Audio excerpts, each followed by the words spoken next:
तैयार हो जाइए एक नई कहानी सुनने के लिए। कहानी का नाम है उपकार। कहानी सुनने से पहले चैनल को सब्सक्राइब नहीं किया हो तो सब्सक्राइब कर लेना। चलिए कहानी की शुरुआत करते हैं। एक बहुत बड़ा देश है। उस देश में बहुत घने वन है और उन वनों में सिंह, भालू, गेंडा आदि भयानक पशु बहुत होते हैं।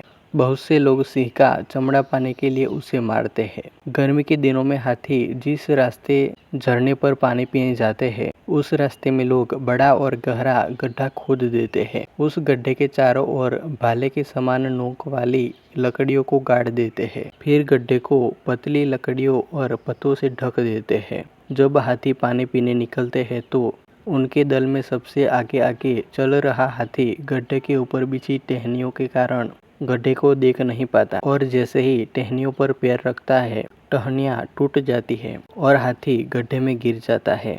हाथी पकड़ने वाले उस हाथी को लाकर पहले कई दिनों भूखा रखते हैं।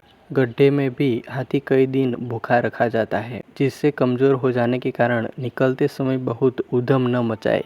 भूख के मारे हाथी जब छटपटाने लगता है, तब एक आदमी उसे चारा देने जाता है। चारा देने के बहाने वह आदमी हाथी से धीरे धीरे जान पहचान कर लेता है और फिर हाथी को वही सिखाता है।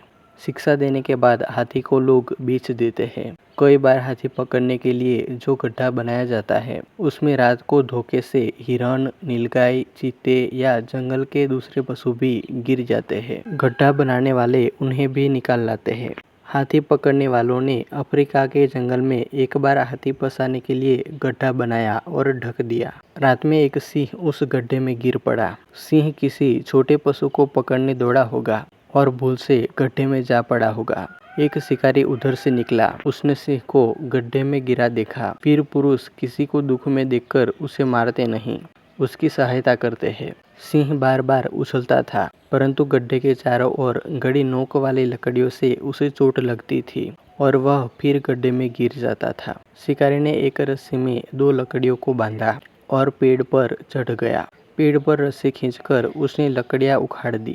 शिकारी ने नीचे से लकड़ियां इसलिए नहीं उखाड़ी कि कहीं गड्ढे से निकलने पर सिंह उसे मार न डाले। 2 लकड़ियां उखाड़ने से सिंह को रास्ता मिल गया। वह उछलकर गड्ढे से बाहर निकल आया और जंगल में चला गया। वही शिकारी एक दिन एक झरने के किनारे पानी पीकर बंदूक रखकर बैठा था। वह बहुत थका था, इसलिए लेट गया और उसे नींद आ गई। इतने में वहाँ एक चीता आया और शिकारी को मारने के लिए उस पर चढ़ बैठा।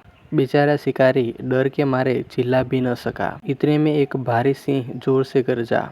उसकी गर्जना सुनकर चीता पूंछ दबाकर भागने लगा, पर सिंह चीते के ऊपर कूद पड़ा और उसने चीते को मार डाला। शिकारी समझता था कि चीते को मारकर सिंह अब उसे मारेगा, लेकिन सिंह आया और शिकारी के सामने बैठकर पूंछ हिलाने लगा। शिकारी ने पहचान लिया कि यह वही सिंह है जिसे गड्ढे में से निकलने में शिकारी ने सहायता की थी। सिंह जैसा भयंकर पशु भी अपने उपकार करने वालों को नहीं भूला था। तुम मनुष्य हो, तुम्हें तो कोई थोड़ा भी उपकार करे तो उसे नहीं भूलना चाहिए और उस परोपकारी की सेवा सहायता करने के लिए सदा तैयार रहना चाहिए। कहानी अच्छी लगी हो तो वीडियो को लाइक कर देना। कहानी कैसी लगी, अच्छी लगी या बहुत अच्छी लगी, कमेंट करके बता सकते हो। और चैनल को अभी तक सब्सक्राइब नहीं किया हो तो सब्सक्राइब कर लेना और बेल आइकन प्रेस करके उसे ऑल पर सेट कर लेना। मिलते हैं एक नए वीडियो में।